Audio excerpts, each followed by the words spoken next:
defensive tackles were taken in the first round.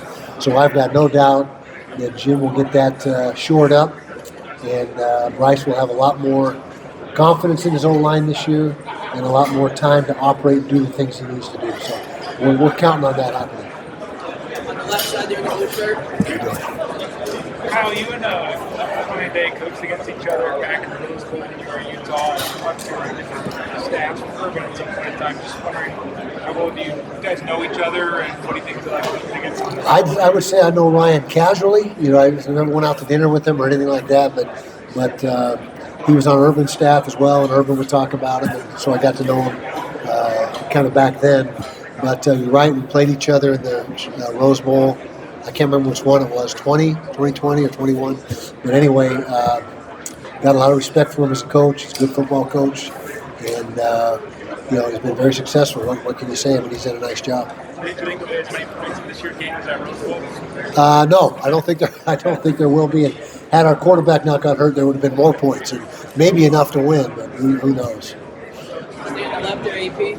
Hey, Coach. Hey. What would you like to see for the composition of your team physically? I mean, you'd like to see them lean, you'd like to see them heavier. When you arrive, you assess the physical attributes of all the players. What are your philosophy on that? Yeah, our philosophy is that in the line of scrimmage, we want to be as big and physical as we can be. Now, that doesn't mean we want a bunch of fat guys. We got to, we want as much lean body mass as we can get.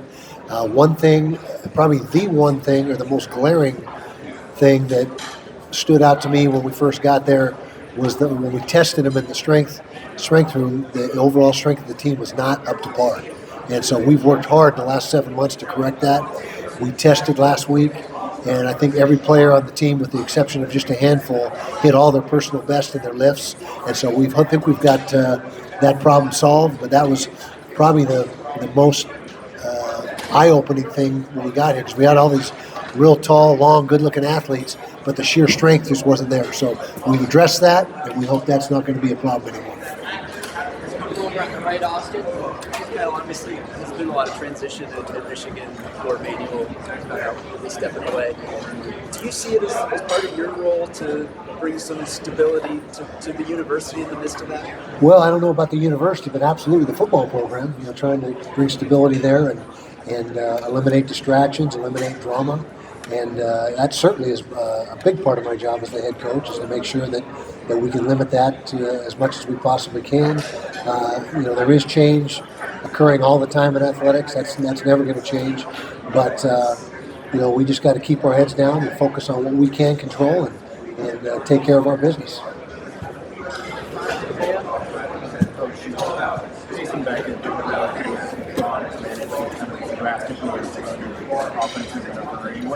What have you seen from him in the spring and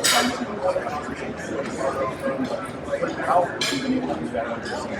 Well, I saw it firsthand all last year at Utah, and he took an offense that was anemic the year before, for lack of a better term, and turned it into a powerhouse. We were, I think, fourth in the nation in scoring, second in rushing, first in red zone production. And just, category after category, he took us from almost the last, spots in the nation up to the top 10. And so he's a master of getting the most out of each player, putting players in positions to succeed, both schematically and where we line them up at. And he's a guy that I have a ton of faith in. He's only been with me for a year, but I knew of Jason and watched him for several years prior to that. And we couldn't have a better person running the offense here. And I know Bryce is very excited about him as well. Coach, now that you're in Ann Arbor, between the students and the faculty, have you learned to hate Ohio State yet? I've learned how intense that rivalry is, how important the game is. Hate's a strong word, but I want to win that game as badly as anybody in Ann Arbor. And, like I said earlier on, what better scenario would there be is if that game came down to the championship of the Big Ten. That would be outstanding, and so we'll see what happens. I'm just going to remind anyone, if you have a question, raise your hand, just because we got a bunch of names already. We're starting on the left with Cleveland.com. You had this reputation at Utah for winning more with less.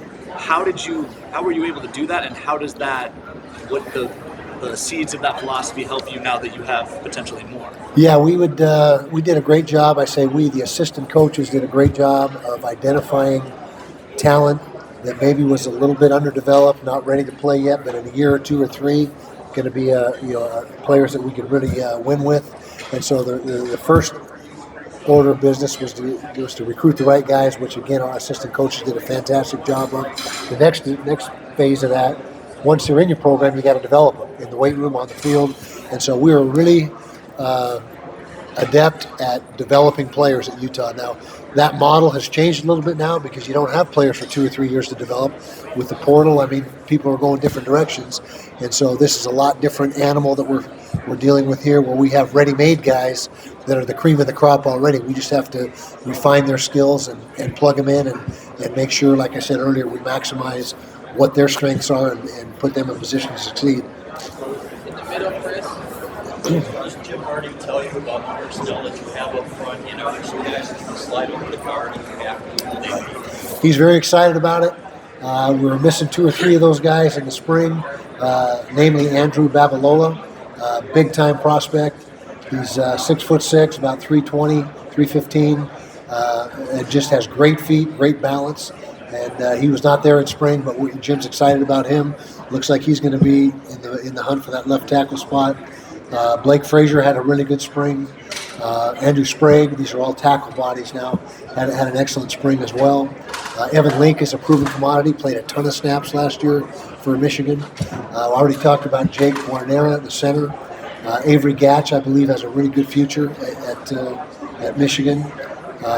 Who am I missing? What's it? Oh yeah, Phobie. Yeah, Nathan Phobie. He's a good player. So like I said, somebody asked me the other day, what's ideal in the offensive line? If we got 10 guys that we really have confidence in, then we feel like we've got a situation that'll be really good for the season.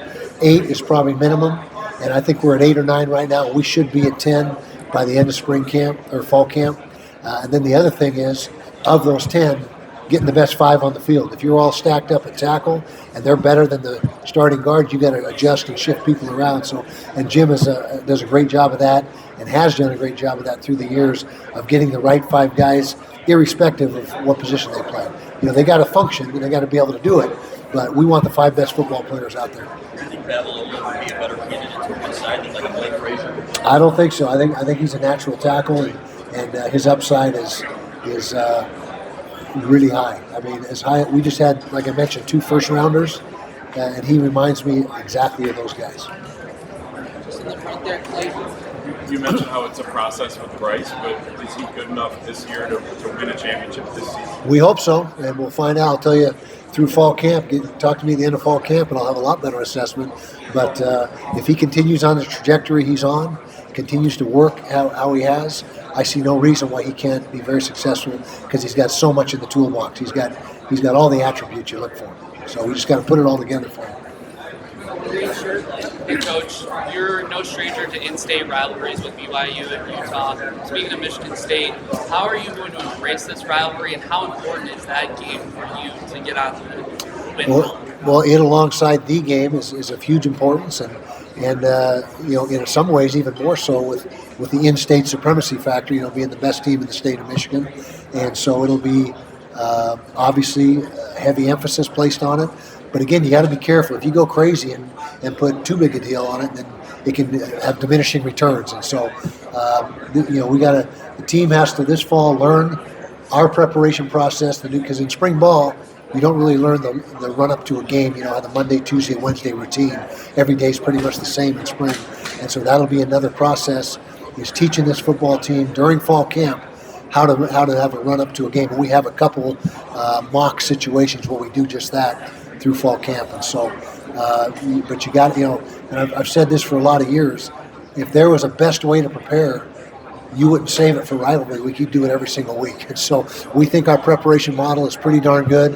And when you get to rivalry games, the intensity, the enthusiasm, the excitement takes care of itself, but you got to be careful not to go overboard and wholesale change what got you there. You got to keep doing what you've been doing. The black shirt on the left. How's it been working with Dave McLaughlin, and what's the process of roster construction been like this offseason? Yeah, Dave Poloquin has been a great addition to our staff. He's our general manager. We got him from South Bend, Notre Dame, and has really done a terrific job of revamping the front office, for lack of a better term, because college football is becoming more and more like the NFL, and so he has done a masterful job getting the right people in the front office in place, and also with the roster. You talk about NIL. It's not unlimited resources. You still have to budget and decide where to put your money. And me and Dave are constantly in communication. We meet pretty much every single day. And I'm not going to say that he is doing all this on his own, because we have input from myself and the assistant coaches. But he's the one that coordinates everything and makes all the recommendations. And to this point, has done a very nice job. Hey, Kyle. Hey. You were talking up there about Bryce maybe looking sort of like seventh day here. I think last year he was running 12 times a game. Do you mean just in the frequency of running, or the way he's utilizing the pass game? Just the way we can utilize him. He's got the ability to run the football like a tailback almost. He's very, very elusive. He's got speed. And he's also really good at extending the play, which Devin was good at that too, and improvising, breaking the pocket and getting out and making something happen. But the defensive coordinator, his ideal scenario is a quarterback that's a statue and just a guy that could not leave the pocket, a guy that sits back there. And so the college game, in my opinion, is got to have the QB run game as part of your offensive scheme. It has to. If you don't, you're missing the boat, because there's so much benefit that can be made from that quarterback running, because you're in a +1 situation in the box where they don't have a guy to account for that, unless they're willing to bring their free safety down or both safeties and totally commit to stopping the run. Then that opens up other stuff in your throw game. I know you're not here to pass judgment on. Yes, I am. Okay, I mean, you are on the decisions last year, but when you were going back to the film. Oh, last year, no, I wasn't. When going back to the film, were you kind of surprised at how much he did run, or did you see that as like just a whole other level that he can get to? Well, I was surprised at how much duress he was under. It's almost like he'd take the snap and the rush would be on him just like that. And so I think that's the first thing that to help Bryce. There's two things we can do: shore up the offensive line and have a strong run game. Strong run game is a quarterback's best friend. If he can just turn and hand the ball and just get chunk yardage up the field, that really takes a lot of the pressure off of him. And so that having an outstanding running back room and an offensive line that's highly efficient is going to make him a much better player. Just that in of itself. Sorry, Coach, can you slide me that? On the right-hand side, Yes, you got it. Kyle. Yes, sir. Trey and Jordan were describing the leadership structure last year as a player that they felt like the accountability maybe wasn't where it needed to be. When did you notice that needed to be improved this year, and how did you know that? Well, as I mentioned, I can't speak for last year, but when I got here, I was very pleasantly surprised by the players' hunger, their desire to get better, to want to be a good football team. And then when we started in the weight room at spring ball, that was manifest there, how hard they were willing to work and how much buy-in we had. That's probably the word I'm looking for. I think we've had a great deal of buy-in. If you can get the top 10% of your roster to buy in, everything seems to fall into place. And our top 10% is really bought in, which is permeated through the rest of the roster. Does that answer your question? Well, Dave mentioned specifically that you were kind of set the tone with accountability, more discipline. Right. How do you go about doing that? That's just what I've always done. I mean, that's been a part of our culture forever, is being disciplined and structured. Players, in my opinion, thrive on structure and discipline. They like to have a routine. They like to be held accountable. They like to be treated consistently, and that's what we do every single day. I can't speak for what happened last year because I don't know, but I know that the players have really taken ownership of this team as well. I guess if he says they had it last year, that's great, but you got to have ownership from the players as well as consistency and discipline and structure from the coaching staff. Left there, Zach. Kyle, your linebacker room's going to have a lot of new faces this year. I guess how's that hierarchy shaking out, and what's your concern or confidence in it? Yeah, I think the linebacker room's going to turn out to be pretty good. I think we got some guys that a lot of people don't know about. Chase Taylor is a really promising young player. Nate Staling from is it North Dakota or North Dakota State? North Dakota. I keep saying North Dakota State. He's a physical specimen. He's 243 pounds. Looks like he's chiseled out of granite. And he's going to be a really good player. Troy Bowles is a real good prospect, probably the fastest and most athletic linebacker. Nate Boateng is another prospect. We got 5 or 6 guys that I think could really play at a Big Ten level and play very well at the Big Ten level. And we just got to sort that out during fall camp and see, because we're primarily a 4-2 base, so we got to find out who those 2 guys are going to be. Yeah, Kyle, Jordan Marshall was just telling us about Savion and kind of how he's not an immature athlete, but there's room to still grow in terms of the maturity level.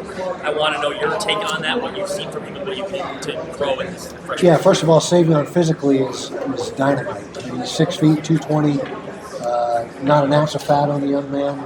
And he looks like he's in the NFL right now. That's how he looks.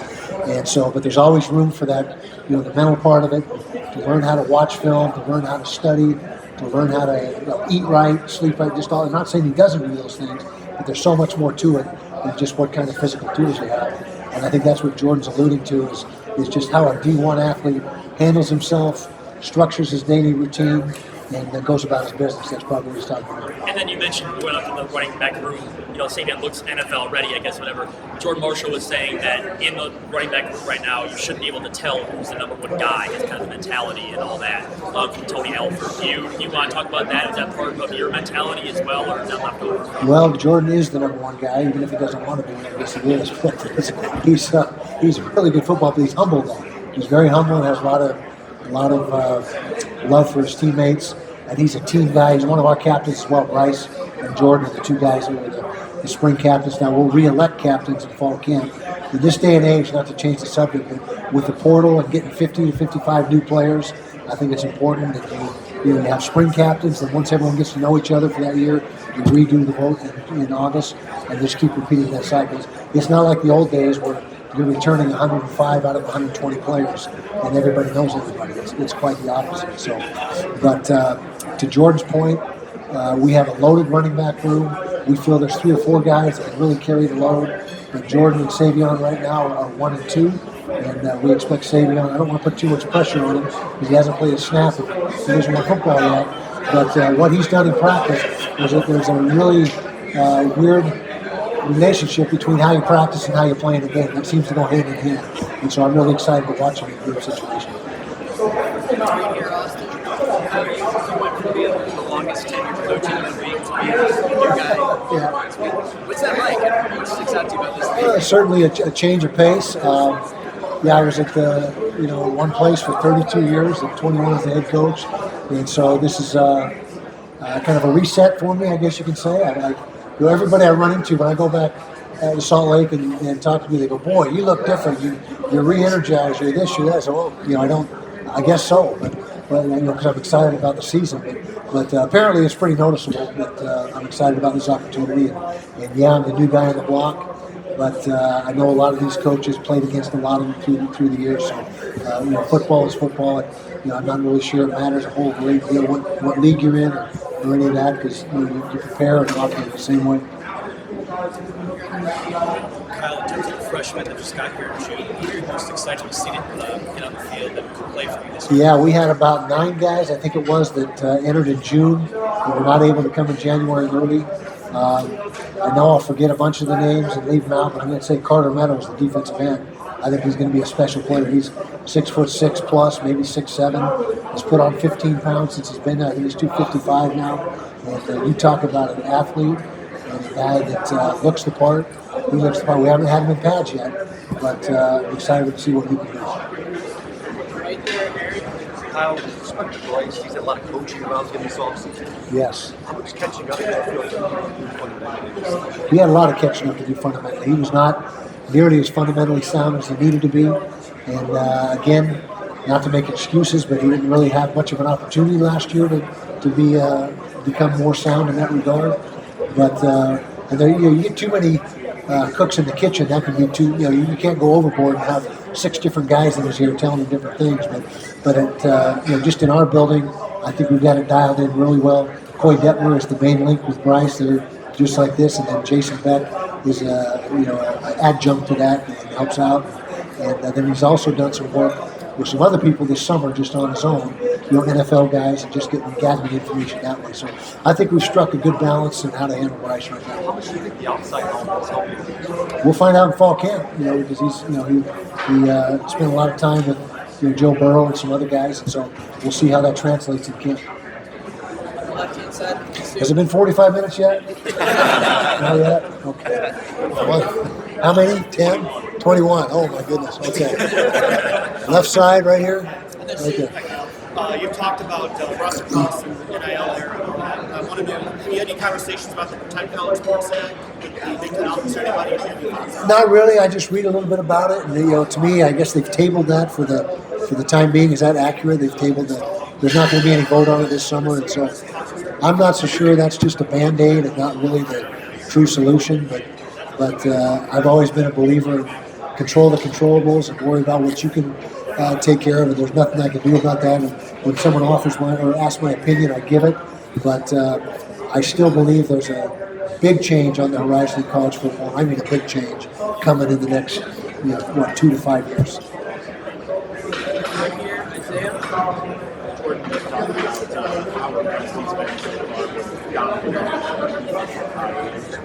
Okay, can you speak up just a touch? Jordan was just talking about Woodward and Ty and Donovan. Oh, yeah. Yeah, those two players, just tremendous. Dom Nichols had a great spring and really is coming into his own. And Lugard is, you talk about a specimen, 6'8", 265 pounds. He's like just a cat out there. I mean, he's so athletic and so fluid. And so, you take those two guys, you got Cam Brandt, John Henry Daly, and then Carter Meadows that I mentioned, the freshman. We were very blessed at the edge, which I know Michigan's had really good edge players for a lot of years, but these guys all seem to be in that same level. And so they're going to bring a lot to the table. 2 hours? No, he didn't.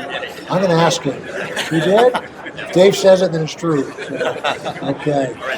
It's his birthday today, though, right? Yes, it's good. Happy birthday to Lloyd Carr. 80? 81. Rod Moore tells me he's felt better than he has in 2 years. Now, that's a relative statement because I don't know how he's felt the last 2 years. But he has done some things this spring and this offseason that he could not have done, even close to being done in the last 2 years. Feels like as long as he stays on the path he's on with no setbacks, he's going to be good to go this fall. So we certainly hope so. He'd be the quarterback of the whole secondary. He's a difference maker and all Big Ten caliber player. And if he's back there in the lineup, that makes us a whole lot better. So. I think you're surprised some people might say the defensive line is maybe one of your strengths. Can you just talk about the interior, the backups, and other brothers? Yeah, interiorly we got Trey Pierce, who's here, one of our captains, big physical defensive tackle. Eno Etta, just a monster of a kid. He's 6'5" and 320 pounds, and explosive and a really effective pass rusher for big guys. You get a lot of big guys that can take up space and eat up blocks that aren't real effective rushing the passer. But Eno is a very good pass rusher, so we're excited about him. Jonah Leah, who we brought with us from Utah, he's a proven commodity and a really active athletic lineman. David Pale really came into his own this spring and really started the light switch started to go on for David. And let's see, we got Bobby Hammond and who else? Who else do we have detail? Bobby Kanka. Yeah, Bobby Kanka. So we feel like we got 5 or 6 guys, and 4 for sure, that can roll through there and win games for us. Over here on the right. Coach, a couple more questions about the defense and the scheme. Last year, the Wolverines defense had their worst 4 games against some top quarterbacks and teams like Oklahoma, USC, Ohio State, Texas, and statistically over 400 yards allowed. What's the scheme that coordinator Jay Hill and you talked about in place? What's the defensive front look like this year? Well, the basic scheme is going to be a 4-2-5, 4-2 nickel, which probably 90% of the country is the same with the, all the one-back sets and the 11 personnel that you get. And we'll also jump into some odd front, and certain downs. Maybe if you put a percentage on it, 65% even, 35% odd. As far as facing the quarterbacks, there's a lot of good quarterbacks in the Big Ten. Back in the Pac-12 days, when we were in that, we had 4 or 5 guys that were first-round draft choices that we played against. And so we know a little bit about defending excellent quarterbacks. I would say there's no one blanket way to do it because each of them has different strengths and things they bring to the table. But quarterback is hands down the most important position in all of sports. And if you got a good one, you get a chance to be really effective. And if you're facing a good one, you better be able to find a way to slow him down a little bit. On the left there, Jimmy. You coached Spencer Fano. You mentioned comparing the tackles to the 2 first-round picks Right. he had last year. How important are feet for tackles, particularly for guys who don't have the ideal visual measurables? Yeah, footwork and agility and the ability to move your feet are absolutely critical for a tackle. I mean, you're out there on an island, and if you can't handle the speed rush, you got no chance to play tackle. Now, there are some exceptions. There's some guys that are 6'9" and so long that they can get away with a little bit slower feet because they got just that length factor. But the normal prototypical tackle better be able to move his feet, and he better be able to recover because a lot of times tackles get a little off balance and out of position, and they got to get back into position just like that. And that comes from a lot of core strength and being able to get your feet back underneath you. So that's a huge part of what separates college tackles from NFL tackles. All the NFL tackles can recover when they get a little bit out of whack. And those 2 guys we had last year could do exactly that. Right. And with Fano, top 10, and one of the questions was about his size. Do you think maybe as like a football intelligentsia, we focus too much on arm length and size and not enough on the feet? At times you can get obsessed with that a little bit too much, but the NFL places a big emphasis on it. They've been doing this a long time, and they know what works and what doesn't, and what attributes you need to succeed. And so there is a lot of truth and merit in making sure you have the physical profile, but it's not all there is to the equation. There's a lot of intangibles and other things that you better measure as well, but I'm not going to say it doesn't matter because you can't play offensive tackle with Tyrannosaurus Rex arms. You just can't do it. You got to be able to take the speed rush away and all the things you need to do. You also got to have the strength when you do get speed to power to anchor down and stop that charge of the defensive end. So offensive tackles, that's a tough position to play, and it's going to be key how our offensive tackles perform this year to our success. Stay on the left there. Coach, how did you approach constructing your personnel and recruiting departments at Michigan, maybe compared to Utah? And how do you feel that group has done acclimating in the Big Ten? Yeah, like I spoke earlier, I think the front office that we have is out of sight.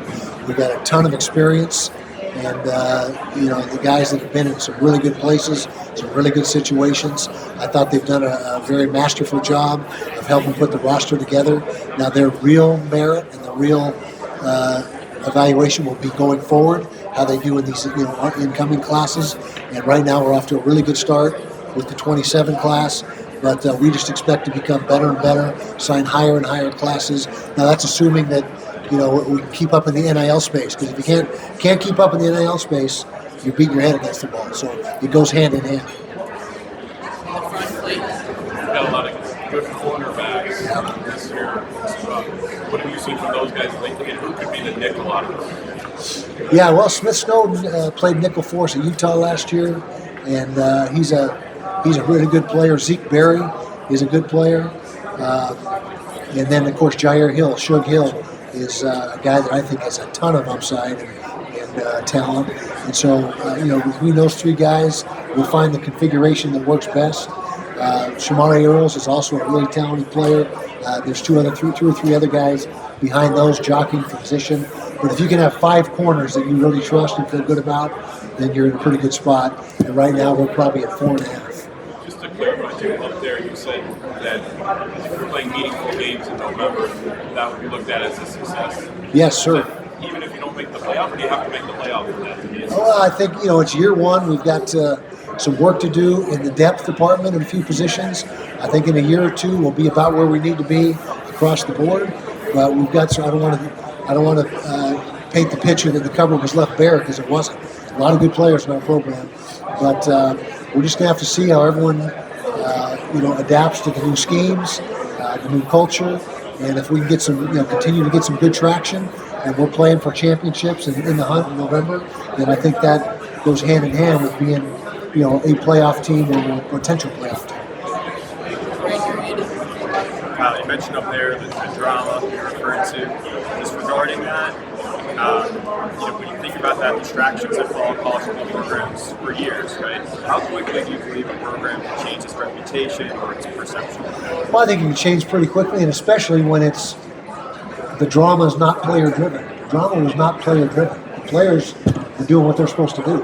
They're doing the things that they've recruited to do. They're living, knock on wood, because as soon as I say something, all hell will break loose. But they're living their lives the right way, and they're accountable. And unfortunately, the drama came from the adults. And so, how can you hold the players? I mean, they can't be held accountable for that. And in a lot of ways, they can be commended for how they handled it. But to answer your question, yeah, I believe we can put that aside and in the rearview mirror rather quickly. We already have to a certain extent. And the only way to do it is just keep proving it every day, that you're just doing the right things. You're not, creating controversy and having distractions, and just taking care of your business the right way.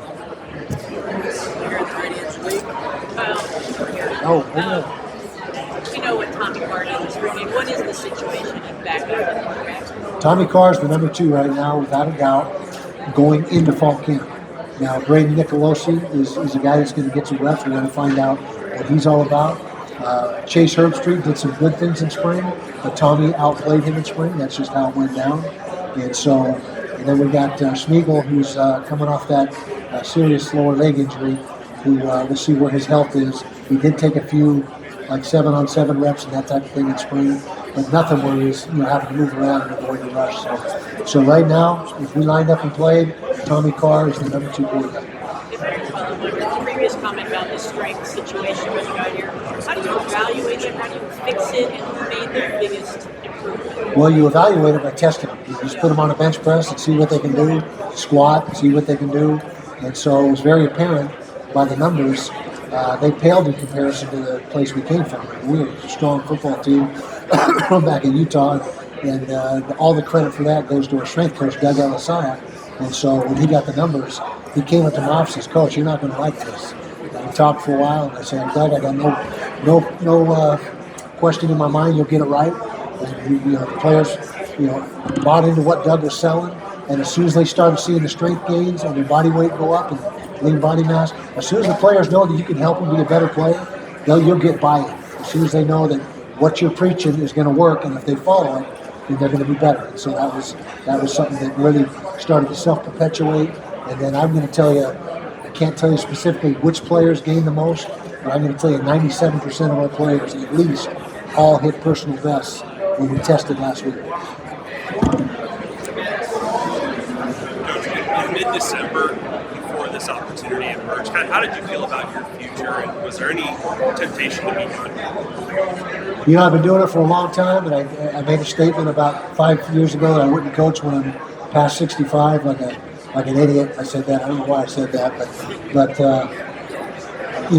my future was really up in the air. I had no idea if I was going to coach again or not. I did not use the word retirement when I stepped down at Utah. I used the word stepping down. And so I wanted to leave that door open because you never know what can happen. And incredibly, the stars aligned for me in this Michigan program. And like I said earlier, it was one of the handful of schools that really would be impossible to say no to. And so when I got the offer from A.D. Manuel, and it was a no-brainer. I said, I'm in. I didn't have to say, let me deliberate, let me think about it, it was in, it was done. And so, I don't know if that answers your question, but I went from uncertainty to very certain of where I should be once I got that opportunity. Was the end of that month about as crazy as you felt it? Crazy. It was incredibly crazy. And it's been a whirlwind these last 7 months. I've been on the road speaking to alumni groups all across the country. I've been flying out to New York to get a couple more before fall camp starts. But that's part of the process. I mean, people want to get to know the new coach and who he is and what he's about. And that's my obligation and my job to do that. So it's been very, very productive, though, I think, this off-season, getting around and getting with the donors and the alumni and let them see what we're all about at Michigan. How many minutes now? It's the last time I'll ask. I got to pace myself. 9 more? I can do that. Okay. All right. Buckle up. Here we go. Where are we at? Right there. You've coached with Jim Harding for a long time now. How important was it for you to bring him with you to Michigan, and what makes him such an impactful offensive lineman? It was a requisite for him to come. It was we've been together 12, 14 years, and I keep tooting his horn. He's going to want a raise, I'm sure, when they get back. But I've just seen it with my own eyes. I mean, I see it year after year after year, the connection he can make with players, because the physical part's that's only part of the equation. The players got to believe in you. They got to trust you. You got to be able to coach them hard when they need to be coached hard, love them up when they need to be loved up. And there's nobody better than him at doing just that and getting the buy-in from the position group. And you talk about, we keep track of everything. Certain position groups have gone X amount of days without making a list of any sort. O-line is always right at the top of that, 30, 40, 50 days consecutive without any mess-ups. And that's just who he is and what his position groups bring to the table.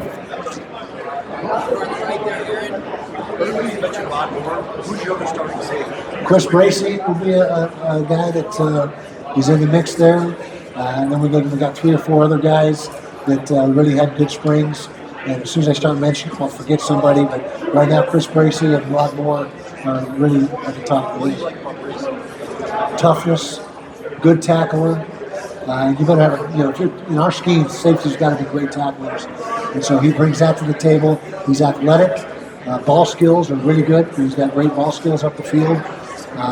He's got great angles to the football. That's so key. A free safety that runs 4.4 that has poor angles is not as valuable as a 4.6 guy that takes great angles. And so he's very instinctive and takes great angles. Water break. Obviously, you guys had a lot to implement in this spring. Yes. You guys were talking about how you felt things went pretty well. What would you most like to see this fall that would make you feel really good going into the game? I would say getting the throw game more dialed in, more consistent. Rice trusting his offensive line more, going through his progression in a manner that we can speed things up a little bit. The quarterback's got to have a clock in head as he's going through his progression. And hey, it's about time to either make the throw or get the heck out of here. And so I'd like to see that be cleaned up and become more efficient in that regard. We also got to do a better job of creating situations for Bryce to get out of the pocket and throw on the move, because he does really well, as I mentioned, throwing the football accurately on the move. That's one of the strengths of his. On the left knee, Coach, you talked about this season being a little bit like a Christmas present, like it's a surprise, you don't know what you're going to get. Are you choosing to deliberately frame like some of those unknowns as a positive thing and an exciting thing? Sure, absolutely. And, it's when you've coached in a place for a few years and you get to know your personnel and you know what to expect, but when you've never coached a group of guys in a game, that's what I'm referring to is I've never seen these guys up, in person, executing in a game. And so you can only tell so much about your team in spring ball because you're going against each other. And if, you might look really good on offense, but it might be because your defense sucks or vice versa. And so it's hard to get a good grasp of that. But once you get them on the field and playing, you obviously get, a first-hand look at what you got and what you're all about. And I realize the opponents are different levels, and maybe some weeks you don't get as good a read as others. But by the time we hit conference play, we should have a pretty good read on who we are. Do you think this is the most uncertainty you face going into a season? Since year one at Utah, yeah, exactly. In fact, probably more so because I didn't come in brand new. I came as the D coordinator to the head coaching role, so I already had a pretty good grasp of the entire team. But this is pretty, it's really a unique experience for me that I haven't had before in my life. Stay over on the left. Kyle, you mentioned the hunger of your players a couple of times today. I guess what does that look like from your perspective, and when in the offseason did you really feel like that was there to the level that you needed? Good question. I would say that was there the first week of strength training. The guys get in there and they're being asked to do things they've never done before at a level they've never done them at before, and to see how they responded. I was in the weight room, right there with them the first couple of weeks, and I could tell right away that they were eager and willing, and they were just thirsting for someone to push them. And that's what our strength coach does. He'll push you right to the maximum, and to see them embrace that and welcome that was a great sign right there that first couple of weeks. On the right here. Kyle, I was talking to Bryce about that trip up north you guys had a little while ago and how important that is for a team with a new administration coming in to have that kind of bonding experience. What's your recollection of that trip? What do you remember, and how important do you think that was? Yeah, it was a great trip, and coaches weren't really too involved. The players wanted to have it more be a players-only deal. And coaches came up for one evening and a couple sessions. But the feedback that we got and that I got personally, I met with every player again after spring ball. And I try to do that twice a year, January and then after spring ball. And to a man, they all enjoyed it, thought it was a huge team building and team bonding experience. And it's, the more you can get your team together and get your guys around each other, the better chance you have to build a culture where the players genuinely care about each other and love each other, and that's what we're striving for. Whose idea was that? Leadership Council came in and said, hey, here's what we'd like to do. And I said, I'm all for it. I said, because the best ideas are typically the ones generated from the players, because they've got their hand on the pulse of the team, and they know what is needed, oftentimes more so than the coach does. Clarify on left tackle. Did you see film of Andrew that ball before he got hurt? Yes, I did. Yes, I did. Wow. Wow. Yeah, And if Blake Fraser doesn't win that job, then he's slide inside, or is he Blake's a talented enough kid that he can play in multiple positions. And so, like I said, the 5 best football players are the 5 guys that we got to find a way to get out there. And to answer your question, I believe he can do that. And then JJ Buchanan, can you just tell Michigan fans what you're about to get? Yeah, JJ, boy, he's a guy that's just waiting to break out. He actually had a pretty good breakout season last year. Had almost 600 yards as a true freshman, and that's in a run-heavy offense. And he was getting better by the week. I mean, he just kept getting better and better. The bowl game was probably his best game of the season, and he's got the size, 6'3", 215, 40-inch vertical jump, and just a tremendous athlete. And he is a guy that really has developed a good rapport with Bryce. And Bryce really trusts him and has a lot of confidence in him. Our last 2 questions, we're going to start with the guy in the gray and the blue. Gray and blue. Gray, you must be gray. It's grayish, yeah. It felt like the last couple of years of the Ohio State-Michigan rivalry came to be defined by some personal animosity between the head coaches. Is there a place for that in a rivalry, or what to you defines a good rivalry? I don't know what that dynamic was. I know that I thought Ryan was a pretty good guy when I met with him, or not met with him, but interacted with him in the Rose Bowl. And based on what, again, Urban has told me about him, I just think that a rivalry can be intense and emotional without the hatred factor. I don't think there's any place for that personally. I think Ryan Day's a good person, and to sit here and say I hate Ryan Day, I'd be making crap up, because that's not true. It's been 20 years since you coached with Urban, but just wondering what sort of maybe influence he had. 21 years. What sort of influence he had on maybe the way you coach or put a program together? Urban Meyer was a huge influence on me as far as my head coaching philosophy, how I go about my business. There was 3 guys I really molded my head coaching personality, I guess you could say, or MO, and that was Lavelle Edwards at BYU, master of delegation and hiring great staff and letting them do their work, not being a micromanager, and being a steadying influence on the program, not having the peaks and valleys emotionally. And then Ron McBride, when I got to Utah, master recruiter. Coach McBride's as good a recruiter as there's ever been, and really learned the ins and outs of recruiting and how to recruit an athlete, how to cultivate those relationships. And then Urban with his meticulous organization and structure. And there was no stone left unturned with Urban. He could tell you what's going on next year on June 16th at 3:00. He'll know what's going to be on tap. And so just between those 3 guys really shaped me as to who I am today as a head coach. You're gonna let Urban into practice? If Urban wants to come to practice, he can come every week but one. There's 1 week he can't come. Cut. All right, that's it. Thanks, guys. 45 and a half? Okay. You guys were great. Appreciate it.